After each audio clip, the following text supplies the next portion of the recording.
حضرت جنید بغدادی دجلہ کے کنارے جا نکلے اور آپ کے شاگرد بھی تھے آپ کے ساتھ، تو وہاں بہلول ملے۔ بہلول ایک مجذوب تھے، تو کہا کہ چلیے ان سے زیادہ بات کرتے ہیں۔ تو شاگردوں نے کہا یہ تو ایک دیوانہ شخص ہے اور آپ اس سے کیا ملیں گے، آپ اتنے پڑھے لکھے عالم اور اتنے بڑے فقیہ اور صوفی، اور ایک دیوانے شخص سے آپ ملیں گے؟ دنیا اس کو دیوانہ کہتی تھی، بہلول دیوانہ۔ لیکن سادی بولے کہ سادیا نزدیک رائے عاشقاں، خلق مجنونند و مجنو عاقل است، کا اصل تو عاقل یہ لوگ ہیں۔ تو خیر حضرت جنید بغدادی گئے اور بہلول کو سلام کیا، کہا کہ آپ کون ہیں؟ تو کہا میں جنید بغدادی ہوں۔ تو کہا کیا کرتے ہو؟ کہا کہ میں پڑھنے پڑھانے کی ذمہ داریوں میں لگا ہوں۔ تو آپ نے فرمایا کہ کھانے کے آداب جانتے ہو؟ تو کہا کہ ہاں، ہاتھ دھوئے جائیں، بسم اللہ شریف پڑھی جائے، چھوٹا لقمہ لیا جائے اور چبا چبا کے کھایا جائے اور اس کے بعد الحمدللہ کہا جائے۔ تو بہلول کہنے لگا کہ میں تو آپ کو بہت بڑا عالم سمجھتا تھا، آپ تو کھانے کے ادب کو بھی نہیں جانتے۔ اور اپنا کپڑا اٹھایا، جھاڑا اور ایک جانب چل دیے۔ شاگردوں نے کہا ہم نے آپ کو کہا تھا کہ اس شخص کے پیچھے جانے کا کیا فائدہ، یہ تو دیوانہ شخص ہے۔ تو کہا نہیں میں اس کے پیچھے چلتا ہوں۔ پھر آپ اس کے پیچھے بھاگے۔ تو پھر بہلول نے پلٹ کے دیکھا، کہا کہ کون ہو؟ کہا کہ میں جنید ہوں، آپ کو ملنے آیا ہوں۔ تو آپ نے پھر ایک سوال کیا، گفتگو لمبی ہو جائے۔ تیسری مرتبہ بھی جب وہ اپنا دامن چھاڑ کے گزرے تو پھر آپ آگے بڑھے۔ انہوں نے پوچھا کون ہو؟ انہوں نے کہا کہ میں ایک عام سا شخص ہوں، تو آپ کے پاس جو ہے وہ سیکھنے آیا ہوں۔ تو کہا کہ میں نے تم سے پوچھا تھا کہ کھانے کے آداب کیا ہیں، تو تم نے یہ بتایا تھا۔ کہا جی میں نے تو یہی پڑھا ہے اور میں نے یہی بتایا ہے۔ تو کہا کھانے کا سب سے پہلا ادب یہ ہے کہ لقمہ حلال کا ہو، باقی لقمے چھوٹے چھوٹے توڑ کے کھائے یا چبا چبا کے کھائے یا جو ہے وہ پانی پہلے پیے یا بعد میں پیے، کہا یہ باتیں بات کی ہے۔ سب سے پہلا ادب کھانے کا یہ ہے کہ لقمہ طیب ہو، لقمہ طاہر ہو، لقمہ پاکیزہ ہو۔ اللہ اکبر۔ تو ہمارے رب نے ہمیں پاکیزہ رزق کھانے کی تلقین فرمائی ہے۔ تو اللہ کے محبوب علیہ السلام نے اس شخص کا ذکر کیا جو لمبا سفر کر کے آیا اور وہ کعبۃ اللہ کے سامنے کھڑا، وہ اللہ تعالیٰ جل شانہ کو پکارتا ہے اور کیا کہتا ہے، یا رب یا رب۔ اشعث اغبر، اس کے بال بکھرے ہوئے ہیں اور اس کا لباس پھٹا ہوا ہے، پتہ گندہ سی حالت ہے، اور اللہ کے گھر کے سامنے کھڑا ہے، لمبے لمبے ہاتھ کر کے دعا مانگ رہا ہے، یا رب یا رب، اے میرے اللہ اے میرے اللہ۔ لیکن فرمایا وَمَطْعَمُهُ حَرَامٌ وَمَشْرَبُهُ حَرَامٌ وَمَلْبَسُهُ حَرَامٌ وَغُذِّيَ بِالْحَرَامِ فَأَنَّىٰ يُسْتَجَابُ لِذَٰلِكَ۔ فرمایا کہ اس نے جو کھایا ہے وہ حرام کا ہے، اس نے جو پیا ہے وہ حرام کا ہے، اس نے جو لباس پہنا ہے وہ حرام کا ہے۔ فرمایا اس کو جو غذا دی گئی ہے وہ غذا حرام کے مال سے اسے حاصل ہوئی تھی۔ فرمایا فَأَنَّىٰ يُسْتَجَابُ لِذَٰلِكَ۔ فرمایا مجھے بتاؤ کہ اس کی دعائیں کیسے قبول ہوں گی۔ وہ کعبۃ اللہ کے پردے کو تھام کے کھڑا ہے، ملتزم سے لپٹ کے رو رہا ہے، وہ حتیم میں کھڑا ہے، وہ کعبہ کے اندر بھی چلا گیا، کعبہ کی چھت پہ سقف بیت اللہ پہ بھی کھڑا ہے، مطاف میں کھڑا ہے، وہ حجر اسود کے ساتھ لپٹ کے دعائیں مانگ رہا ہے، مقام ابراہیم کے پاس کھڑا ہو کے دعائیں مانگ رہا ہے۔ یمد یدہ، اس کے ہاتھ لمبے لمبے ہیں، یا رب کے کلمات اس کی زبان پہ ہیں، اور اشعث اغبر، غبار آلودہ بکھرے ہوئے اس کے بال ہیں، اور حالت پراگندہ ہے کہ کسی کو گزرتے ہوئے بھی ترس آ جائے، اور اللہ کے گھر میں کھڑا ہے تو وہ کیوں نہیں معاف کرے گا۔ لیکن فرمایا مطعمہ حرام ومشربہ حرام وملبسہ حرام وغذی بالحرام، اس کا کھانا پینا لباس اور غذا حرام کی تھی۔ فأنیٰ یستجاب لذالک، اس کی دعائیں کیسے قبول ہوں گی؟ بلکہ علماء نے لکھا کہ جو شخص حرام کمائی کھاتا ہے اس کی اپنی دعائیں تو قبول نہیں ہوتی، نیک لوگوں کی دعاؤں سے بھی اس کا حصہ نکال دیا جاتا ہے۔ جب اللہ کے بندے اولیاء کاملین دعائیں مانگتے ہیں اور وہ پوری امت کے لیے، پوری قوم کے لیے مانگ رہے ہوتے ہیں، لیکن اس شخص کا حصہ نکال دیا جاتا ہے جس کا رزق پاکیزہ نہیں ہے۔ اس لیے رزق کی پاکیزگی یہ بہت اہم ہے۔ رومی علیہ الرحمہ فرماتے ہیں کہ اگر تمہارا رزق پاک ہوگا، تمہارا رزق ستھرا ہوگا، تمہارے سینے میں معرفت کا نور پیدا ہوگا، اور اگر تمہارے سینے میں غل، غش اور حسد، بغض، کینہ اور نفرتیں پیدا ہو رہی ہیں تو پھر تم غور کرو کہ تمہارے رزق میں کوئی مسئلہ ہے۔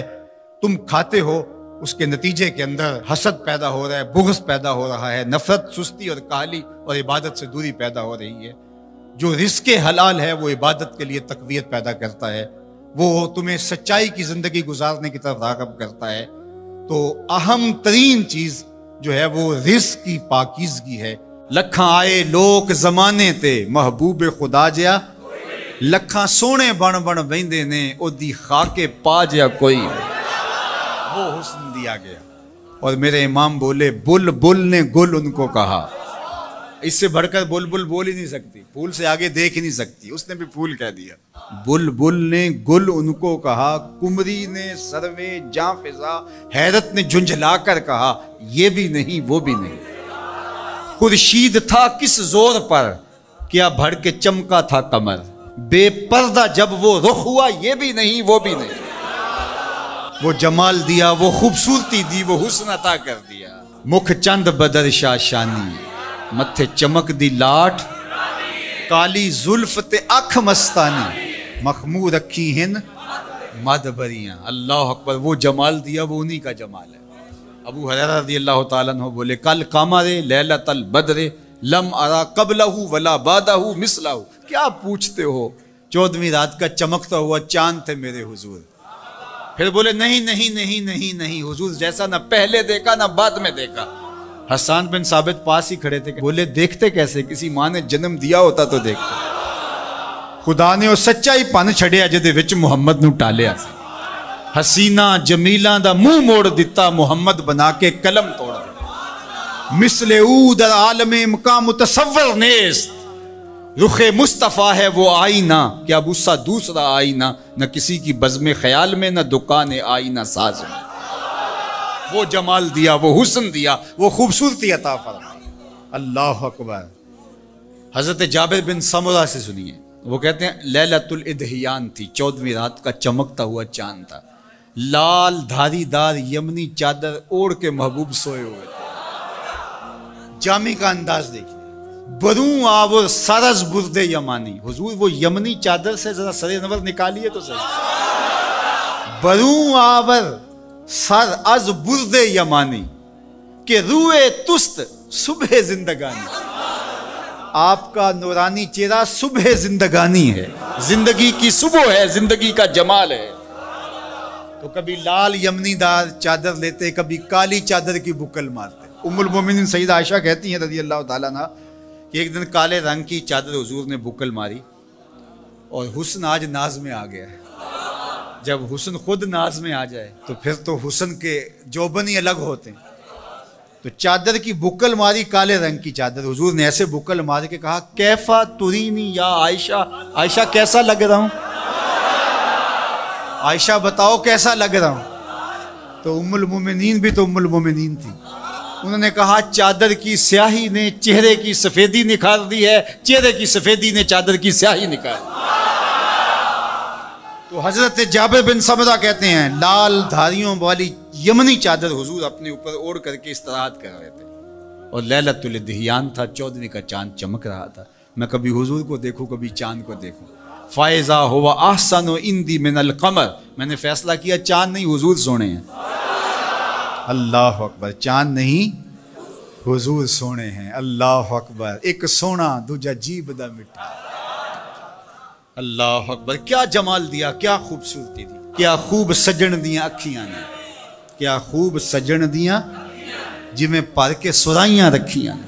تو اجے میرا یار نہیں ڈٹھا، جنوں ویکھ کے چن شرم آوے، ادھی راتی دن چڑھ جاوے، جیو رخ تو نقاب اٹھاوے، تے جیو نکلے سیر کرن نو سارا گلشن سیس نواوے، ہتے دھرتی لف لف جاوے، جے ہاتھ پھلاں وچ رکھدا ہاتھ پھلاں تو ود جاوے، نین نشیلے مست رسیلے وچ سونا کجل سہاوے، اکھ اگڑے تے انج پیا جاپے جویں میں خانہ کھل جاوے، تے جے او کھولے پیچ زلف دے اتے راہی راہ پل جاوے، توبہ توبہ حسن سجن دا چال نہ چلی جاوے، بجلی ڈر دی لشک نہ مارے متا بے ادبی ہو جاوے، علم خدا نے اینا دتا عقلاں وچ نہ آوے، عقل خدا نے اینی دتی علماں وچ نہ آوے، کی اعجاز نظر وچ او دی جو آوے وک جاوے، خلق اودے نے مولئی دنیا کوئی ورلائی جان بچاوے آزم ایڈا سونا ماہی سانو کدھرے نظر نہ